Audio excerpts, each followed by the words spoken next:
Hoje a gente vai falar de um tema que muita gente pede, que é a diferença entre estudar para a primeira fase e segunda fase. Muitos Legal. alunos se viram agora numa segunda fase a primeira vez, e muita gente se vê sempre e fica muito confuso sobre o que fazer, qual é a diferença, porque eu acho que a maioria das pessoas passa mais tempo estudando para a prova objetiva Sim. do que para o resto de todas as outras fases, então prova objetiva é sempre muito mais divulgada, muito mais amplo, assim, o conhecimento de prova objetiva do que de prova subjetiva. Então, por isso que a gente veio aqui falar sobre isso. Isso aí.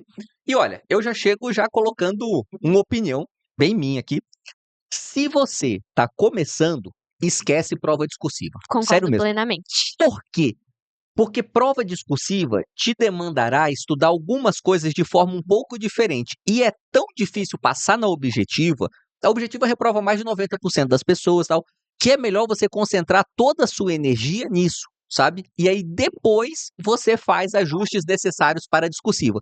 Então, assim, nós fizemos no nosso último podcast, e a gente nem planejou isso tão bem, mas esse daqui, na verdade, é uma boa continuação para o último mesmo, né? Né? Mas a gente nem tinha pensado nisso, mas finge que a gente pensou. Sim, sim. Então, ó, no último a gente fala de como preparar sua base. Fazer uma boa base para você competir de verdade nesses concursos de magistratura, MP, defensoria, procuradoria, delegado também, enfim, carreiras jurídicas, né? E agora a gente já vai dar, vamos dizer, o passo 2. Uma vez que você formou ou está formando a sua base, como que você estuda para a primeira e para a segunda fase, como que você diferencia isso?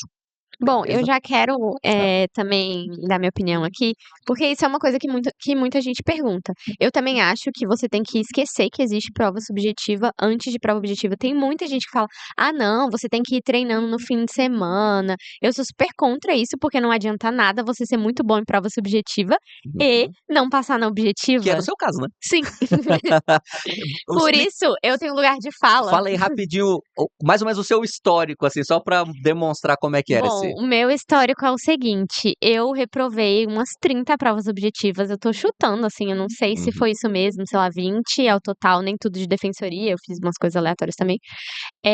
Mas Chegou a fazer alguma procuradoria? não, nunca fiz. Não, Poxa, ou já fiz. você Não, eu não? já fiz PGMs, mas essas eu passei, então elas não Ah, estão na minha conta de PGE reprovação. nunca fez. Não, que eu me lembre, Bom, não. tem gente que nunca se dá a chance de ser feliz na vida. Vamos lá. Pegadinha. Então, não, eu acho que eu fiz PGE São Paulo, eu fiz quando o Igor foi fazer? Ah, não sei, não lembro mais. Enfim, talvez eu tenha feito, talvez não, eu não me lembro mais. Foi tão imemorável que, assim, nem tá.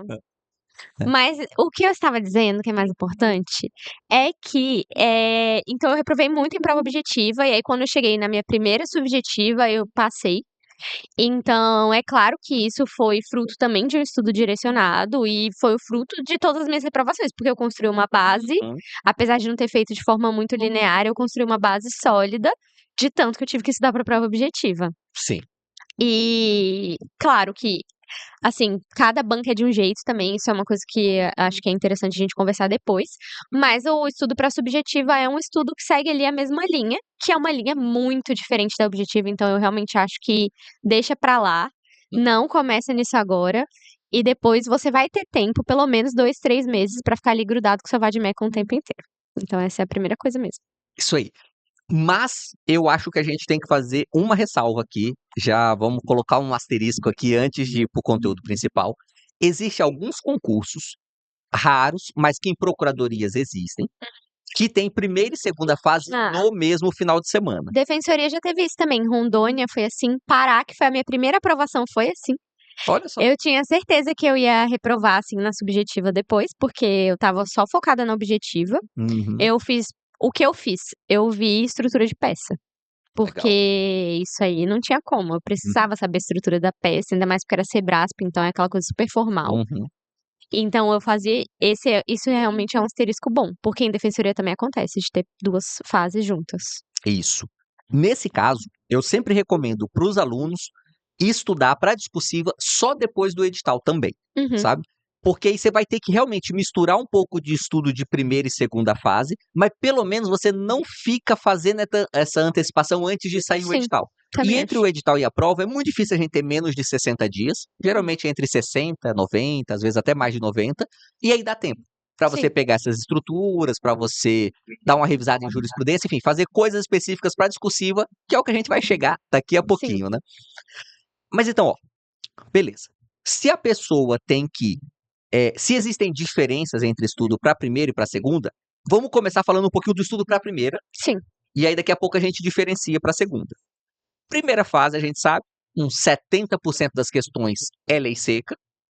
Como a gente falou muito no vídeo passado, no episódio passado, não é porque 70% das questões é lei seca que você vai estudar só lei seca, até porque Sim. você não vai conseguir entender tudo sozinho, e mesmo que entende, às vezes esquece, porque, enfim, tem coisas que é legal ter uma explicação. Do resto, uns 20% mais ou menos é jurisprudência e uns 10% doutrina básica. É mais ou menos essa divisão em todas as carreiras jurídicas, né? Muda um pouco banca própria, muda um pouquinho, mas é mais ou menos isso, assim. Isso faz com que, num ritmo de reta final para objetiva, a gente tenha que estudar muita legislação, Uhum. pouco de jurisprudência e fazer bastante questões. Isso. Tá. E para discursiva? Então, aí que começa o grande, meu Deus, passei na objetiva e agora o que que eu faço? Uhum. Porque como o aluno geralmente tem uma vida muito estruturada para a prova objetiva, e eu e você pregamos isso, né? Então a gente Sim. contribui para essa Aham. estruturação da vida do aluno. Chega na prova discursiva, você tá muito solto. Por quê? Porque sua base principal é ler legislação. E aí Uhum. você não vai mais ler legislação, porque você vai ter o vade-mecum do seu lado. Sim.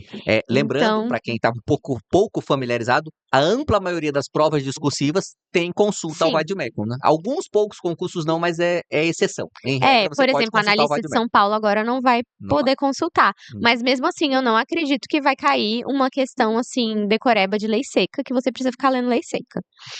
Sim. Então você vai precisar se desapegar de ler lei seca. Então a sua principal coisa some. Você vai passar a simplesmente ter a lei do seu lado o tempo inteiro, mas ela não é sua fonte de estudo, ela é o seu apoio.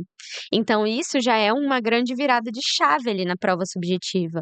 E é importante que você entenda, principalmente na prova subjetiva, que o edital vai ser seu maior guia.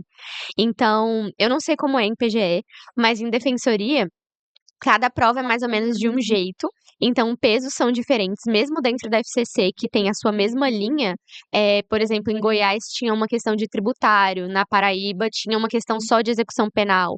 Então você depende muito de edital para edital.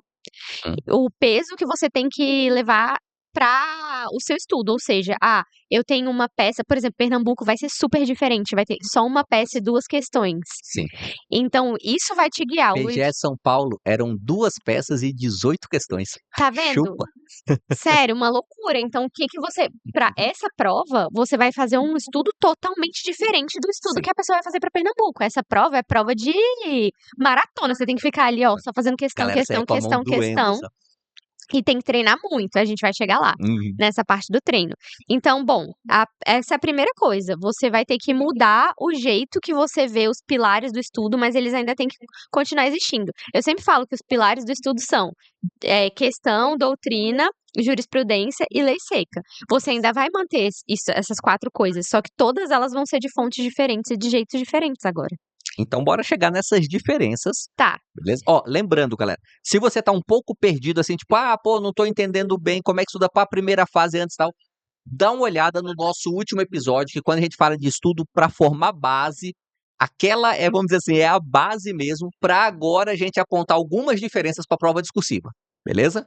Então bora. Então, bom, primeiro a lei seca. A lei seca você não vai ficar lendo, você vai estar com o vade-mecum do seu lado. E uma coisa muito importante você tem que pegar o edital e ir passando. Eu já vi, porque às vezes em defensoria, por exemplo, tem aquela lei das unidades de conservação, mas Sim. ela não costuma ser cobrada. Só que se ela tá ali no seu edital e você tem uma questão, por exemplo, no Rio Grande do Sul, que vai cair de ambiental e urbanístico, você vai precisar mapear essa lei. Não quer dizer que você vai ler a lei decorando. Esse é o ponto. Você vai ler a lei mapeando. O que isso quer dizer? Eu preciso saber onde estão prazo, onde estão. Porque a resposta da prova subjetiva muitas vezes está na legislação, mas se você não mapeou todas as leis e passou por todas elas, você não vai saber que tá lá. Na minha PGE Rondônia, uma das questões era resolvida pelo regimento interno do STF, Tá vendo? sabe? E aí, por sorte, e foi sorte mesmo, eu tinha visto o regimento interno, tipo, 1 mês ou 2 meses antes, assim, nem foi pensando na prova, não, foi coincidência, assim. Então eu tinha noção que aquele assunto estava lá. E aí deu certo, assim. Então, eu tenho um bom exemplo também. É na Defensoria da Paraíba, foi minha primeira prova discursiva FCC. Perguntava assim, uma das perguntas era sobre direito à alimentação e perguntava quais eram as dimensões do direito à alimentação, que é uma coisa que você pode pensar assim, é doutrinária. E na Cara, hora total de eu doutrina. falei, caraca, eu não sei isso. O que que eu vou fazer? E valia muito ponto. Aí eu falei, não, mas eu tenho marcadores, eu sou meio doida de marcador de vadimeco. Boa. E, inclusive, eu dou aula disso, eu gosto muito.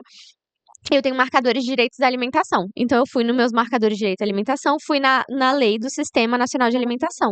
O artigo lá estava: as dimensões do direito à alimentação são 2 pontos. Caramba. Então, a resposta estava no Sistema Nacional de Alimentação, na lei. Uhum. Só que se eu não tivesse mapeado essa lei, claro que eu não me lembrava, eu não tinha decorado. Sim, sim.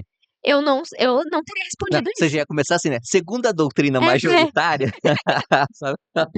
Exatamente. Então você precisa, na prova subjetiva, o seu primeiro ponto é mapear o edital e ver quais leis você já viu, baseado também nas questões que vão cair, ou seja, nas Sim. matérias, porque também você não precisa ficar focado no edital em profundidade em leis ambientais, se não cai ambiental, cai só dentro de difusos, é muito Sim, com certeza.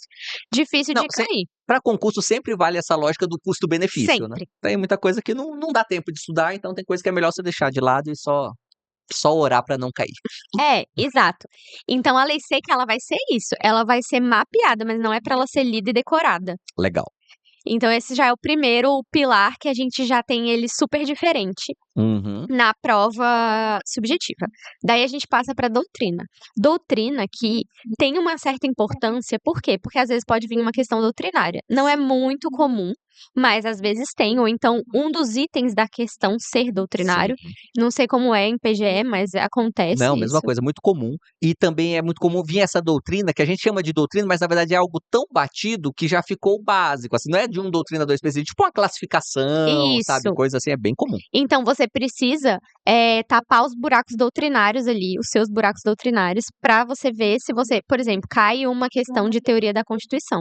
Você precisa saber. Então Sim. você vai lá no seu material e você vai passando no edital e vendo o que é de buraco doutrinário que você precisa tapar, porque se cai uma questão daquilo, principalmente Sebrasp tem questão doutrinária. Por Sempre. exemplo, na Defensoria de Rondônia tinha uma questão que era de doutrina de penal, que era o que é autoria colateral, conceitue, era para ficar conceituando as coisas.